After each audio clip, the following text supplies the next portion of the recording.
Hello সবাইকে, নিয়ে চলে এসেছি তোমাদের সামনে একটা সুন্দর ভিডিও নিয়ে। রাত পোহালেই কিন্তু বড়দিন, আর বড়দিন মানেই হচ্ছে নানা রকমের গিফট, তার সাথে কেক খাওয়া।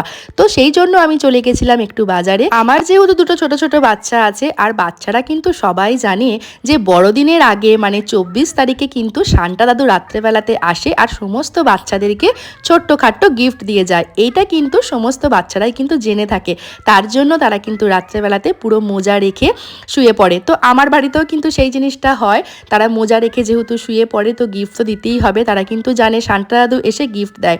তো যাই হোক, বাচ্চাদের মনের মধ্যে এই জিনিসটা আমি কখনো নষ্ট হতে দিতে চাই না, তার জন্য তাদের জন্য সুন্দর সুন্দর কিছু গিফট কিনে নিয়েছিলাম, তার সাথে কিনে নিলাম নানা রকমের কেক। আর এই কেকগুলো দেখবে এই সময় খেতেই কিন্তু খুব ভালো লাগে। ব্যাস, আমার সমস্ত কিছু বাজার কমপ্লিট হয়ে গেছে, আর কি কি গিফট দিল সেগুলো অবশ্যই তোমাদেরকে কালকে দেখাবো। আজকের দিনে কিন্তু প্রত্যেকটা বাড়ির বাচ্চারা প্রচন্ড আনন্দ থাকে, কারণ তারা জানে রাত্রেবেলা সান্টা দাদু আসবে আর তাদের মোজার মধ্যে এক ভর্তি গিফট দিয়ে যাবে, সাথে চকলেট দিয়ে যাবে। তো যাই হোক, দেখা যাক কালকে আমার ছেলেরা কি গিফট পায় সান্টা দাদুর কাছ থেকে, অবশ্যই তোমাদেরকে দেখাবো। আসার সময় বাড়িতে নিয়ে চলে এলাম নানা ধরনের খাবার। আজকের রাতটা আমরা এই সুন্দর সুন্দর খাবার দিয়ে সেলিব্রেশন করব। নিয়ে চলে এসেছিলাম এগ চিকেন রোল, আর ছিল এগ চিকেন চাউমিন। চাউমিনটা ছিল আমার জন্য, আর রোলগুলো ছিল আমার ছেলের আর আমার বরের জন্য। তো চলো আজকের মতো এখানেই শেষ করলাম। সবাইকে জানাই হ্যাপি ক্রিসমাস ডে। সবাই ভালো থেকো, সুস্থ থেকো।